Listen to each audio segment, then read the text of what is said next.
Lojpa supremo Chirag Paswan ने भारत मां की रक्षा के लिए सर्वस्व बलिदान देने वाले परमवीर चक्र विजेता अब्दुल हमीद को भावविहीन श्रद्धांजलि दी है।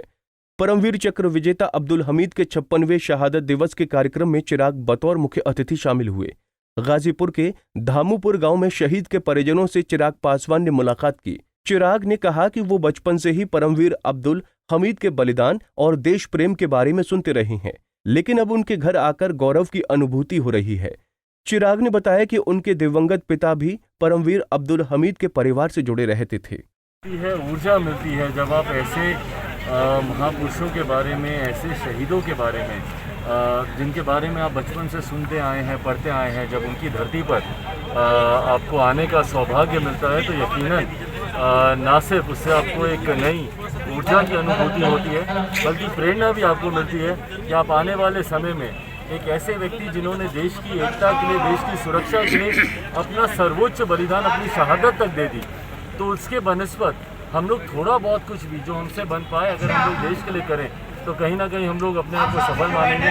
मेरे नेता, मेरे पिताजी इस परिवार के साथ बहुत करीबी रूप से जुड़े रहे। मुझे खुशी है कि उन्हीं के पक्षिणों पर चलकर आज मैं भी यहाँ पर आया हूँ। उनका भी सपना था, मेरे नेता का, कि मैं यहाँ पर आऊँ, और आज जब मुझे यहाँ पर आने का सौभाग्य मिला तो एक नई ऊर्जा के साथ मैं यहाँ से वापस आया। वहीं इस मौके पर चिराग पासवान ने उत्तर प्रदेश में होने वाले विधानसभा चुनाव में किस्मत आजमाने का संकेत दिया। चिराग ने कहा कि पार्टी के प्रदेश अध्यक्ष को रणनीति बनाने की जिम्मेदारी सौंप दी गई है।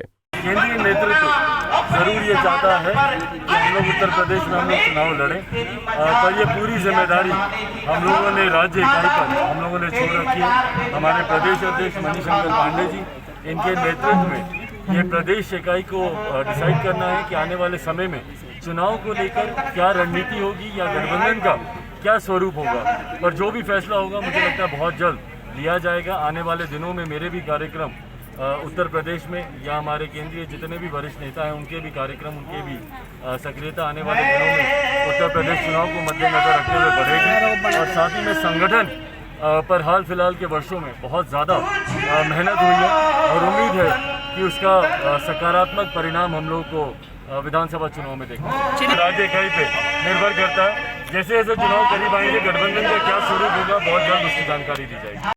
वहीं 12 तारीख को दिवंगत रामविलास पासवान की पहली बरसी पटना में आयोजित की जा रही है।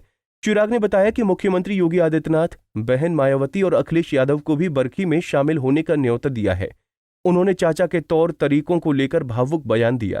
पुरानी बात होगी, उसमें मैं कोई टिप्पणी नहीं करूंगा, पर आज की तारीख में जैसा मैंने कहा कि मेरे नेता की बरखी है परसों, वो मेरे लिए प्राथमिकता है और उसमें मैंने पक्ष विपक्ष के तमाम साथियों को, क्योंकि मेरे नेता की खूबसूरती और ताकत ही यही थी कि उनका मधुर संबंध सबके साथ थे।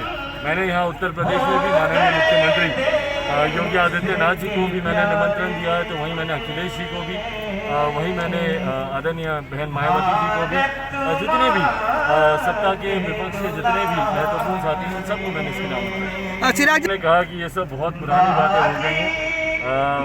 मेरे अपने अगर मुझे धोखा नहीं देते तो शायद दूसरों में किसी में ताकत नहीं होती कि मेरे घर या मेरे परिवार को तोड़ पाते, और जब अब अपनों ने ही साथ नहीं दिया तो किसी दूसरे से क्या उम्मीद है। चिराग पासवान को अपने संगठन को बिहार में मजबूत करने पर पूरी ताकत झोंकनी चाहिए, क्योंकि लाख कोशिश करने के बावजूद अखिलेश और बहन मायावती बिहार में अपनी पार्टी का विस्तार नहीं कर सके।